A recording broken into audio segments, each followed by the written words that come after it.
আজকে আপনাদের সাথে দুইটা ফাঁকিবাজি কেকের রেসিপি শেয়ার করব, বাট খেতে কিন্তু অনেক বেশি মজা হয়। এই পর্যন্ত আমরা 4বার কেক বানাইছি। আজকে আমি হলো 2 ধরনের কেকের রেসিপি শেয়ার করব আপনাদের সাথে, যেটা কিনা আপনারা একবারই বানাতে পারবেন। প্রথমে আমি এখানে 4টা ডিম নিয়েছি আর 1.5 কাপের থেকে একটু বেশি আমি হলো ব্রাউন সুগারটা এখানে অ্যাড করেছি।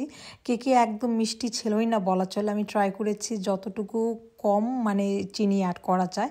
তারপর আমি খুব ভালো করে ডিম আর চিনিটাকে একদম মিক্স করে নিব। যখন একদম পুরোটা একদম মেল্ট হয়ে যাবে তখন আমি এখানে 150 মিলিমিটার আমি মিল্ক এখানে আমি অ্যাড করে দিলাম। এখানে আমি 1.5 কাপ হলো ময়দা ইউজ করব, ওই অনুযায়ী আমি এখানে মিল্কটাকে অ্যাড করে দিয়েছি। এখন মিল্কটাকে খুব ভালো করে চিনি আর ডিমের সাথে আমি একটু মিক্স করে ফেলবো।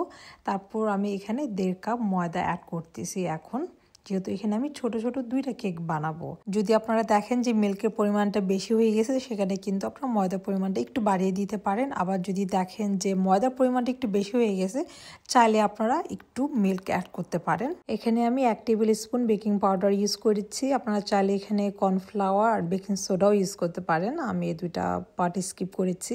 এখন আমি একটু সময় নিয়ে খুব ভালো করে মিক্স করে নিব। আর এই কেকটা বানাতে আপনার হ্যান্ড মিক্সারটার প্রয়োজন হয় না, আপনারা চাইলে হ্যান্ড মিক্সার দিয়েও বানাতে পারেন। এখানে আমি 1 কাপের থেকে একটু কম মিক্স নাটস নিয়েছি। এটাকে আমি আধা ভাঙ্গা করে নিব, একদম গুঁড়া গুঁড়া করে নিব না। এখানে আমি 2 ধরনের কেক বানাবো, একটা হলো মিক্স নাটস কেক আর একটা হলো অ্যাপল কেক। এই কেকের রেসিপিটা আমার নিজের মতো করে আমি বানিয়েছি, কিছুটা ইউটিউবে হেল্প নিয়েছি, বাকিটা আমি আমার মতো করে করতেছি। এখানে হয়তো অনেক কিছু মিস্টেক হতে পারে, আমি আমার মতো করে বানাচ্ছি কেকটা একদম সহজ উপায়ে, যাতে যে কেউ এই কেকটা বানাতে পারবে বাসায়। আর এই কেকে বাদামের পরিমাণটা যত বেশি থাকে না তত বেশি খেতে ভালো লাগে। এখানে আমি অ্যাপলটা একদম লাস্টে কাটছি, তা না হলে এটা লালচে হয়ে যায়। আমি হাফ মিক্স নাটস আগে আমি ফার্স্টে মিশ্রণটাতে অ্যাড করে দিয়ে একটু খুব ভালো করে মিক্স করে নিব। তারপর এটার থেকে আমি হাফ আলাদা করে নিব, যেটার মধ্যে আমি বেক করব।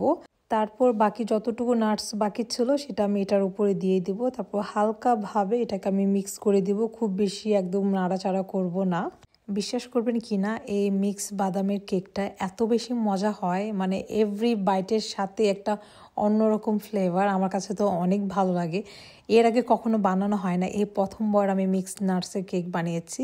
তারপর বাকি যে মিশ্রণটা ছিল ওইটার মধ্যে আমি অ্যাপলটা অ্যাড করে দিলাম। তারপর হলো আরেকটা বাটির মধ্যে অ্যাড করে দিলাম, যেটার মধ্যে আমি এখন বেক করব। আর এখন আমি কেক দুইটাকে ওভেনের ভিতরে অ্যাড করে দিব আর 160 ডিগ্রিতে রেখে এটাকে আমি 40 to 45 মিনিটস আমি কেকটাকে বেক করব। আমি মাঝখানে একটু দেখে নিয়েছিলাম, আমার মিক্স নাটসের কেকটা আগে হয়ে গেছে, পরে ওইটা আমি আরও 5 মিনিট রাখতে যাই একটু বেশি বার্ন হয়ে গেছে। আর এখন আমি একটু স্লাইস করে কেকটাকে কেটে আপনাদেরকে দেখাবো, যে দেখতে যতটা ভালো লাগতেছে খেতে অনেক বেশি মজা ছিল। আমি বলবো যে একবার হলো ট্রাই করে দেখতে পারেন। আর এটা ছিল অ্যাপল কেক, কালারটা একটু ডিসকালার হয়ে গেছে, বাট দেখতে হয়তো একটু ভালো লাগতেছে না, বাট খেতে অনেক বেশি মজা ছিল। কেকটা অনেক বেশি গরম ছিল, আপনারা দেখতেই পাচ্ছেন যে এখনো ধোয়া উঠতেছে। কেকটা অনেক বেশি সফট ছিল। হোপফুলি ভালো লেগেছে আপনাদের এই ভিডিওটি। ভালো থাকবেন সবাই, আল্লাহ হাফেজ।